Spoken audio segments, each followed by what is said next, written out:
ሰላም ጤና ይስጥልን የተከበራችሁ የቼክዋለስ ቤተሰቦች፣ በዛሬው ዕለታዊ የዜና ወጃችን ዓለማችንን እያናወጡ ያሉ እጅግ አጓጊ፣ አስደንጋጭ እና ያልተጠበቁ ሰበር መረጃዎችን ይዘንላችሁ ቀርበናል። ጦርነቱ ሊፈነዳ ነው።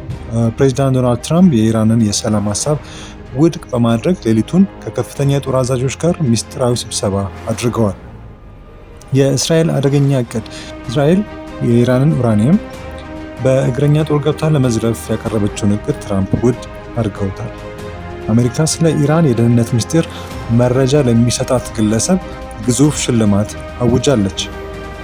የሆርሙዝ ባህር ወሽመጥ መዘጋቱን ተከትሎ 45 ሚሊዮን ሕዝብ ለከባድ ረሃብ ሊጋለጥ ይችላል ተብሏል።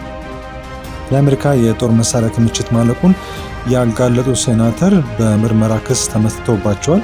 እንዲሁም አዲስ ዓለም አቀፍ ወረርሽኝ ወይም ቫይረስ ተከስቷል።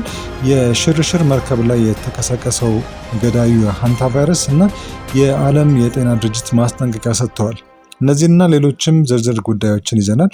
እስከ ፍጻሜ አብራችን ቆዩ። ለቻናላችን አዲስ ከሆናችሁ ሰብስክራይብ ማድረግ እንዳትረሱ። በቅድሚያ ወደ ዓለም አቀፍ የጦርነት ውጥረት መረጃችን ስናልፍ በአሜሪካና በኢራን መካከል ለወራት ቆይቶ የነበረው ጊዜያዊ የተኩስ አቁም ስምምነት ወደ ከፋ ጦርነት ሊቀየር መሆኑ ተረጋግጧል። ፕሬዚዳንት ዶናልድ ትራምፕ ኢራን ያቀረበችውን የሰላም ቅድመ ሁኔታ ፈጽሞ ተቀባይነት የሌለው ሲሉ ውድቅ አድርገውታል።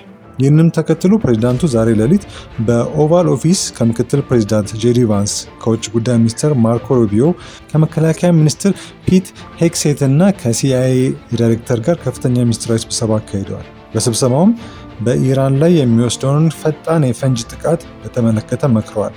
በሌላ በኩል እስራኤል የእግረኛ ጦር በማስገባት የኢራንን የበለጸገ ዩራኒየም ጠራርገን እናውጣ የሚል እጅግ አደገኛ እቅድ ያቀረበች ቢሆንም ፕሬዚዳንት ትራምፕ ግን እቅዱን አጣጥለውታል።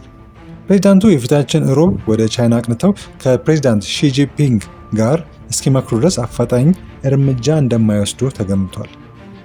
ውጥረቱ በዲፕሎማሲውም ዘርፍ ጦፏል።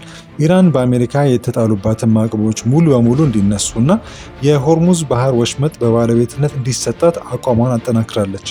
የቀድሞ የአሜሪካ ዲፕሎማት አለን አየር የትራምፕ አስተዳደር በኢራን ላይ የሚያነሳቸው ክሶች ከመሬት ላይ ካለው እውነታ የራቁ መሆናቸውን በመግለጽ የትራምፕን አካሄድ ተችቷል። ይህ በእንዲህ እንዳለ አሜሪካ የኢራንን ኢኮኖሚ ለማሽመድመድ አዲስ ስልት ነድፋለች። የዩናይትድ ስቴትስ የውጭ ጉዳይ ሚኒስቴር ስለ ኢራን እስላማዊ አብዮታዊ ዘብ እና የፋይናንስ አውታሮቹ መረጃ ለሚሰጥ ማንኛውም አካል $15 ሚሊዮን ሽልማት እንደሚሰጥ በይፋ አውጇል።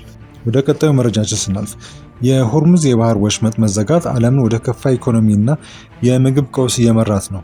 የነዳጅ ዋጋ በአንድ በርሜል ወደ $105 አሻቅቧል። ከዚህም በከፋ መልኩ የተባበሩት መንግስታት ድርጅት እንዳስታወቀው የባህር መስመሩ መዘጋት የአፈር ማዳበሪያ አቅርቦትን ሙሉ በሙሉ ስላስተጓጎለው በጥቂት ሳምንታት ውስጥ መስመሩ ካልተከፈተ 45 ሚሊዮን የሚሆኑ ተጨማሪ የዓለም ሰዎች ለከባድ የረሃብ አደጋ ይጋለጣሉ። ይህ ጉዳይ ለግብርናው ዘርፍ እጅግ አስደንጋጭ ዜና ሆኗል። በአሜሪካ ፖለቲካ ውስጥ ደግሞ ያልተጠበቀ ፍጥጫ ተከስቷል። የአሜሪካ መከላከያ ሚኒስትር ፒት ሄግሴት ዲሞክራቱ ሴናተር ማርክ ኬሊ ላይ ምርመራ እንዲከፈት አዘዋል። ሴናተሩ በቴሌቪዥን ቀርበው በጦርነቱ ምክንያት የአሜሪካ የጦር መሳሪያ ክምችት አልቋል፣ ወደ ነበረበት ለመመለስም ዓመታት ይወስዳል በማለት ሚስጥራዊ የፔንታጎን መረጃ አውጥተዋል በሚል ክስ ቀርቦባቸዋል። ሴናተር ማርክ ኬሊ ግን መረጃው ሚስጥር አለመሆኑንና መላው ዓለም የሚያውቀው የአደባባይ ሀቅ መሆኑን በመግለጽ ክሱን አስተባብለዋል። በመጨረሻም ወደ ጤና መረጃችን ስናልፍ ዓለም ሌላ ወረርሽኝ ያስተናግዳለች። ኤምቪ ሆንዲየስ የተባለች የኔዘርላንድ የመዝናኛ መርከብ ላይ ገዳዩ ሃንታ ቫይረስ ተከስቶ በርካታዎች ተደናግጠዋል፣ ታመዋል።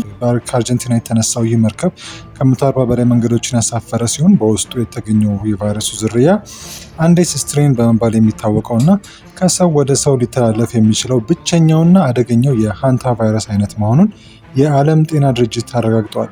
ሲዲሲ ወረርሽኙን የደረጃ 3 አስቸኳይ ጊዜ አዋጅ ብሎ የፈረጀው ሲሆን አሜሪካን መንገደኞች ወደ ኔብራስካ ለይቶ ማቆያ እየተወሰዱ ይገኛሉ። የዚህ ቫይረስ የሞት ምጣኔ ከ40 በመቶ መድረሱ ስጋቱን እጅግ አባብሶታል።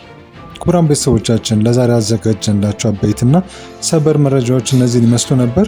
የትራምፕ የጦርነት ውሳኔ ወዴት የሚያመራ ይመስላችኋል? አዲሱስ የወረርሽኝ አይነት ዓለምን ዳግም ይዘጋት ይሆን?